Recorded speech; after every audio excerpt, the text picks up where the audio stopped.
Alright guys, we are back in my garage for another video, and today we are going to be talking about the TU high pressure fuel pump.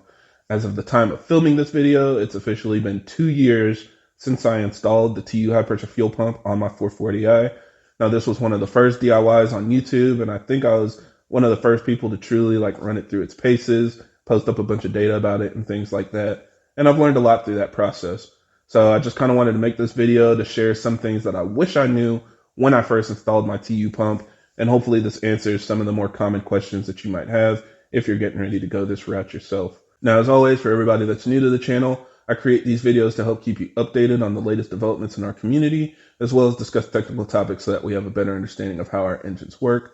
So if you're interested in videos like that, be sure to subscribe because there will be a lot more coming out in the future. Now, first things I want to do is let you guys know that I am actually giving away a TU high pressure fuel pump to one of my channel members. If you guys are watching this video, the giveaway has actually already been completed, but this was something that I'm doing to kind of help give back to the people that are supporting me through channel memberships. So if you guys are interested in being in a future giveaway, definitely become a channel member. It's $5 a month, and I use that money to help buy parts, to create content in different videos that I'm going to make in the future. And after I've created the content, I give the parts away to one of the channel members. So kind of a win-win. You help support the channel to help create content, and you potentially get a chance to win something cool that you can use on your own car as well.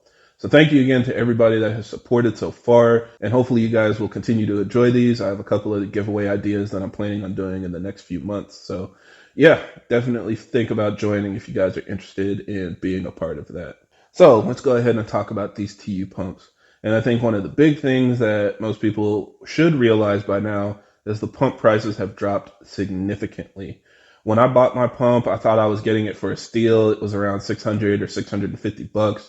I kind of scoured the internet and found one in a junkyard in Germany that I could buy and have it shipped over, because here they were selling for over $1,000.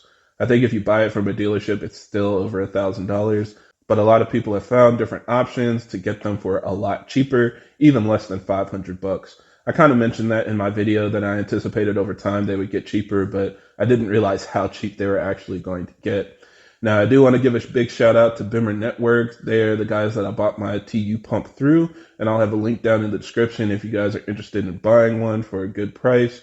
And you can also use my discount code for a little extra money off. So yeah, a great company to work with. It's owned by a B58 owner as well, so another way to help support our community. Now, the next thing to realize is that the TU pump runs at the same rail pressure as our stock pump. I know the TU system in a TU engine is designed to run at almost double the pressure, but when it's bolted onto our car, the DME does a good job of limiting fuel pressure so that it runs at a safe 2,900 PSI.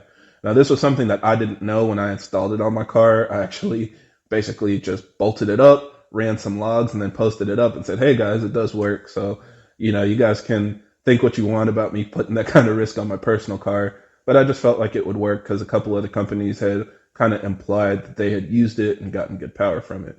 And that's really what it does. It runs at the same pressure, but it flows more fuel. And by flowing more fuel, you can run more boost and then support more power. So I know some people are expecting it to run more fuel pressure, or they think something's wrong when it's not running more fuel pressure, but it's working. I can almost guarantee it. I really don't see these fail or have issues out in the field. It's just going to run at the same pressure while flowing more fuel. This also initially caused a riot when people started noticing injector failures because people thought that it was the TU pump running too high of a pressure. That's not really the case as well. If you're experiencing an issue where you're seeing super high pressure, that's typically a tune related issue. So I haven't really seen the TU pump have a direct correlation to fuel injector issues. Now, another thing we learned is that you no longer need to cut the wiring harness or buy a wiring harness extension, because you can simply rotate the connector on the side of the pump, and that will get it to point towards the front of the car, just like the stock high pressure fuel pump. I didn't know this, so I chopped right into my wiring harness when I installed mine, because there weren't any off the shelf wiring extensions or anything like that available. So it was a little bit unfortunate, but it still worked fine. It's just something that most people don't want to do, cutting into the wiring of their car. So now that you're able to just rotate that connector, it makes the job a lot easier and a lot more plug and play. The only thing that I will say and recommend is make sure that it is fully seated, because I've heard of some people having issues where the car won't start or it stumbles a little bit, and it's usually because it's not seated all the way, and so that connector can pop off. So make sure you use a light mallet, tap it all the way around and get it all the way fully seated, so that way you won't have any issues. Now I've installed a couple of these, and I've actually used a new technique that I wasn't able to capture in that original video just because it was my first time installing it. I didn't know what I was doing. But with that hard line, it is extremely difficult to line it up with the TU pump in a lot of cases after the high pressure fuel pump is already bolted down. Now, my recommendation here is to basically just get a couple threads of that hard line onto the fuel pump before you bolt it all the way down. You just kind of want to basically loosely attach it to the actual fuel rails and the high pressure fuel pump while everything is loose. And then after you've torqued the high pressure fuel pump all the way down to the cylinder head, you can go back and tighten those nuts on the hard line. It's a million times easier. I mean, there's probably no way that you can mess that up. And I've been doing that ever since I realized that that was an option. I actually got the idea when I installed my Dorch Stage 2, and they recommend that in the instructions for it. And then I went back and tried it on a TU high pressure fuel pump on a friend's car, and it was so much easier than trying to like pop it into place after the high pressure fuel pump is already installed. So that's basically my recommendation. Loosely get a couple threads of that hardline nut on the high pressure fuel pump and both of the fuel rails before you actually tighten the fuel pump all the way down. You won't have any issues. Now, another thing that I wish I knew was what the best ethanol mix was. And when this was originally released, we kind of thought this was going to be like the end all be all for high pressure fuel pump upgrades, especially because we didn't have a Dorch Stage 2 or anything available at the time. But I'd seen some people testing higher ethanol content, and I felt like this was the perfect pump to run full E85 on my car. Now, lo and behold, after I went through the custom tuning process, about 3 weeks later, the Stage 2 Plus off-the-shelf maps came out. So I realized I had spent all this money custom tuning my car on full E85 when there were off-the-shelf E30 and E40 maps that made similar power. So this is something that I definitely recommend for most people just running an ethanol mix. It's a lot safer, a lot easier on the fuel system. You're going to get better gas mileage, and just overall, it's a better option for more torque and better performance if you're sticking with just a TU pump. Of course, it can run full E85, as I've demonstrated and continued to tell people for the past 2 years is possible. It's just not going to support as much power as you can make on an E30 to E50 blend. So something to just be aware of. I'll be doing more testing on this on the 340i in the future to show you guys how the flex fuel maps work and stuff like that. But any amount of ethanol can be run through it. It's just not going to make as much power as an ethanol mix if you run full E. Now, the last thing that I want to talk about are the actual limits of the fuel pump. And if you're running a perfect mix and have a tune dialed in properly, it's actually an extremely capable pump. I've seen people make upwards of 550 to 600 wheel horsepower, including myself, with just the TU pump and an upgraded turbo.